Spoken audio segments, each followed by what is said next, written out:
કિચનમાં આપ સૌનું હાર્દિક સ્વાગત છે.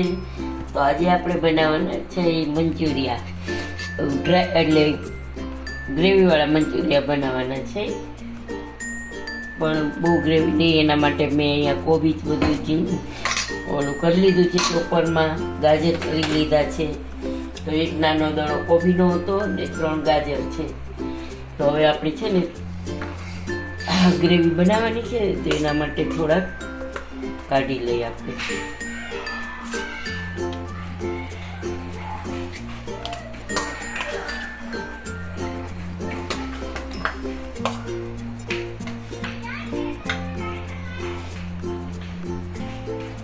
હવે આપણે છે ને આમાં નિમક નાખશું 1 ચમચી ઉપર થોડું, પછી સ્વાદ પ્રમાણે તમને લાગે મોળું હોય તો નાખી શકો છો.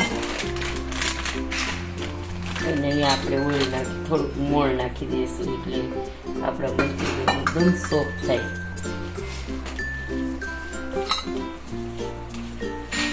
અને આદુ મરચાંની પેસ્ટ 1 ચમચી નાખી દઈશું. બહુ તીખી નથી કરવું. હવે આપણે મેંદાનો લોટ છે ને આમાં જોઈને એ પ્રમાણે બાંધવાનો છે, પાણી વાપરવાનું નથી આપણે.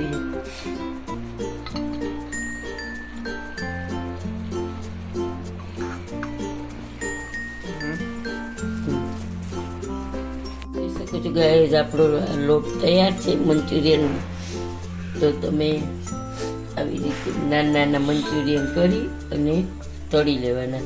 તો અહીંયા મેં તેલ મૂકી દીધું છે, તો ઓલમોસ્ટ આપણું તેલ આવી ગયું છે. તો જુઓ આવી રીતે લોટ થોડોક ઢીલો જ રાખવાનો, બહુ કઠોર નહીં રાખવાનો.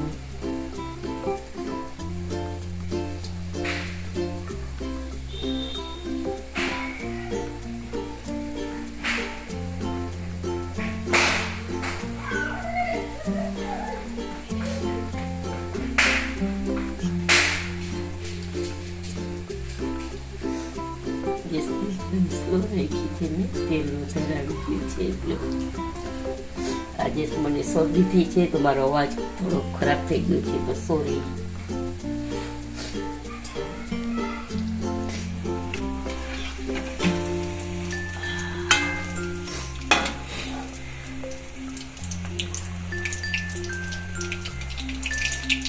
હવે અહીંયા આપણે બસ બનાવી નાખી દઈશું, એટલે થોડુંક જલ્દી થાય.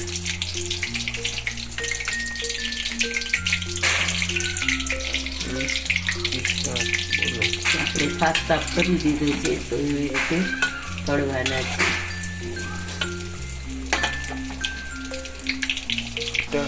તો જો ગાઈસ આપણા મંચુરિયન તળાઈ ગયા છે,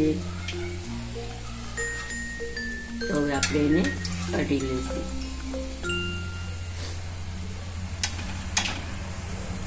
તેલ એકદમ નીકળી દીધું છે. અને હવે આપણે બધા આવા કરી દીધા છે તૈયાર જ, એટલે આપણે ફટાફટ નાખી દઈશું.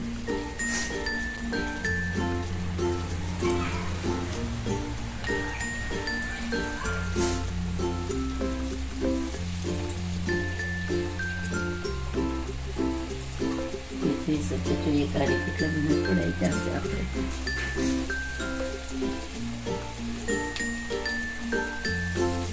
પાસ્તા ખોજરી કોચી એટલે કે બધા છૂટા છૂટા જશે. હવે આવી રીતે બધા આપણે તળી લઈશું. જો આપણા મંચુરિયન તૈયાર થઈ ગયા છે, રેડી છે. આજે મારા ઘરે ગેસ્ટ આવવાના છે, એટલે થોડાક વધારે ક્વોન્ટિટી વધારે છે. અને અહીંયા મેં તેલ મૂકી દીધું છે ઓલરેડી એમાં ને એમાં. તો આપણે તેલ ગરમ જ છે, તો આપણે એમાં નાખી દઈશું. પછી અહીંયા આદુ મરચાં અને લસણની પેસ્ટ એટલે કરેલી છે એ નાખી દઈશું. પેસ્ટ આપણી પકડેલી છે, તો આપણે અહીંયા 3 ડુંગળી સુધારેલી છે, ઝીણી ઝીણી સમારેલી છે એકદમ, તો એ આપણે નાખી દઈશું. હવે આ એકદમ થોડી પેન થાય પછી આપણે આ કોબીજ ને ગાજર ને ગ્રેવી છે એ નાખી દઈશું.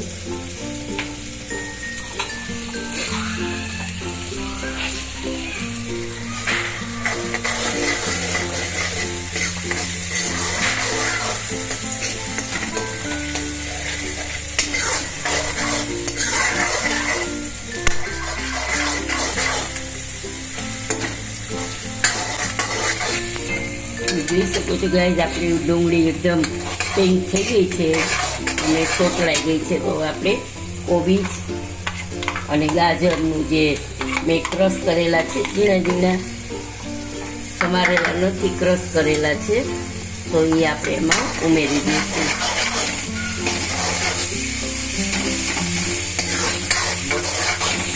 હવે આપણે એમાં થોડુંક નિમક નાખી દઈશું.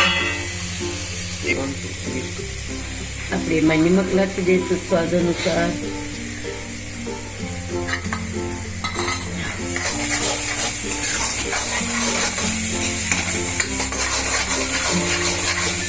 જોઈ શકો છો ગાઈસ, આપણી બધું વેજીટેબલ એકદમ સોતળાઈ ગયું છે અને એકદમ ચડી ગયું છે. તો આપણે એમાં મસાલો કરી લઈશું.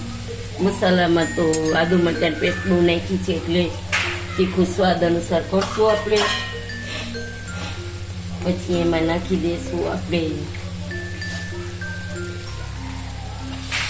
આને ચલાવી લઈએ.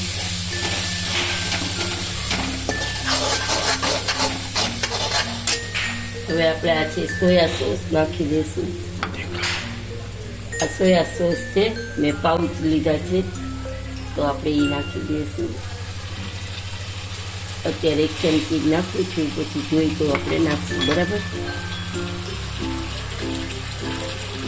પછી આપણે આ છે ચીલી સોસ, રેડી લીધો છે, તો એ નાખી દઈશું.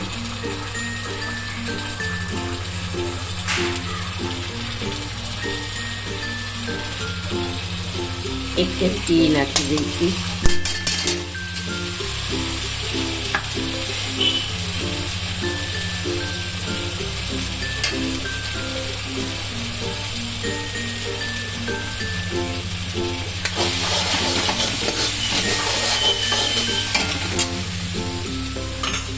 આપણે નાખી દઈશું 1 ચમચી ટમેટો કેચપ. ઘરનો જ છે મારે, 2 ચમચી ટમેટો કેચપ નાખી દઈશું.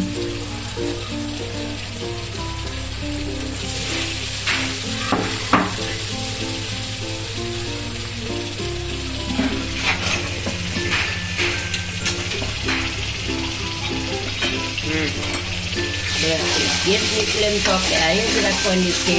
ચાઇનીઝ વસ્તુ કરીએ એટલે ગેસની ફ્લેમ હાઈ જ રાખવાની, આપણે સ્લો કરવાની નથી. બરાબર.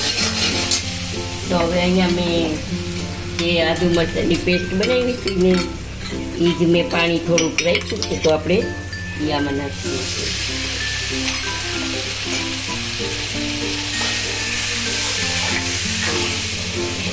ગ્લાસ આ નાખી દઈશું પાણી આપણે.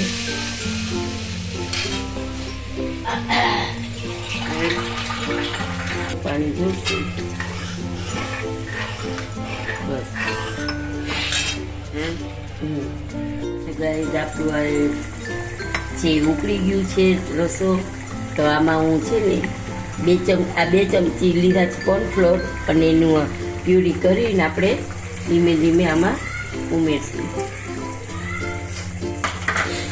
એટલે આનાથી આપણું આ ગ્રેવી છે ને એકદમ ઠીક થઈ જશે.